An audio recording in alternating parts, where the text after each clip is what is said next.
وطر کی نماز کہ وطر کی نماز کیسے پڑھتے ہیں۔ وطر عشاء کی نماز میں آتی ہے 3 رکعت نماز وطر۔ تو کافی لوگوں کو ڈاؤٹس ہوں گے کہ 3 وطر کی نماز کیسے پڑھتے ہیں۔ تو وطر کی نماز واجب ہے۔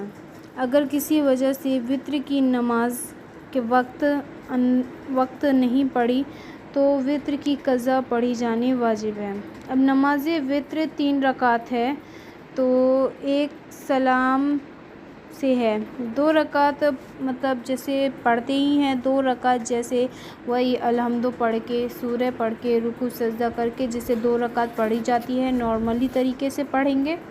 اس کے بعد تیسری رکعت میں جب ہم کھڑے ہوں گے تو اس میں الحمد اور سورہ پڑھیں گے، اور الحمد اور سورہ پڑھنے کے بعد رکوع میں نہیں جانا ہے بلکہ ہاتھوں کو کانوں کی لو تک اٹھائیں گے اور اللہ اکبر کہہ کر پھر باندھ لیں گے اور دعائے قنوت پڑھیں گے۔ جب دعائے قنوت پڑھ چکیں گے تو اللہ اکبر کہہ کر رکوع میں جائیں گے اور پھر سجدے میں جا کے باقی کی نماز کمپلیٹ کریں گے۔ تو یہ ہو گئی وطر کی نماز۔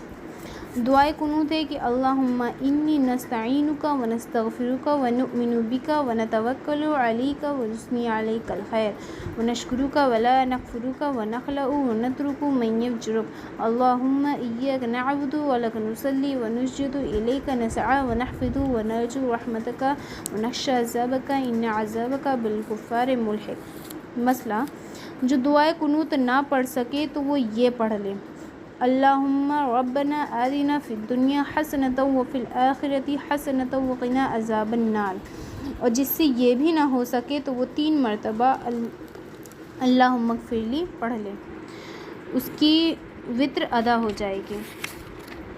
مسئلہ ہے کہ دعائے قنوت وطر میں پڑھنا واجب ہے۔ اگر بھول کر دعائے قنوت چھوڑ دیے تو سجدہ سہو کرنا ضروری ہے، اور اگر قصداً چھوڑ دیا تو وطر دہرانا پڑے گا۔ مسئلہ دعائے قنوت ہر شخص چاہے امام ہو یا مقتدی یا اکیلا ہمیشہ پڑھے، ادا ہو یا قضا، رمضان میں ہو یا دوسرے دنوں میں۔ مسئلہ وطر کے سوا اور کسی نماز میں دعائے قنوت نہ پڑھیں۔ ہاں البتہ اگر مسلمانوں کو کوئی بڑا حادثہ واضح ہو تو فجر کی دوسری رکعت میں رکوع سے پہلے دعائے قنوت پڑھ سکتے ہیں، اس کو قنوت نازلہ کہتے ہیں۔ تو یہ تھی وطر کی نماز کا طریقہ کہ وطر کی جب ہم رکعت پڑھیں تو اس میں اس طرح سے پڑھ سکتے ہیں۔ تو یہ تھی وطر کا طریقہ، اور اس سے پہلے بھی میں نے نماز کا پورا طریقہ، وضو کا طریقہ، غسل کا طریقہ وغیرہ کی کافی ساری ویڈیوز بنا رکھی ہیں، میرے چینل پر اپلوڈ ہیں۔ تو آپ ایک بار میرے چینل پر وزٹ کیجئے اور میری ویڈیو واچ کیجئے۔ ویڈیو اچھی لگی ہوں تو پلیز ویڈیو کو لائک، چینل کو سبسکرائب کیجئے۔ اللہ آپ کو اور ہم سب کو نیک راہ پہ چلنے کی توفیق و رفیق عطا فرمائے۔ خدا حافظ۔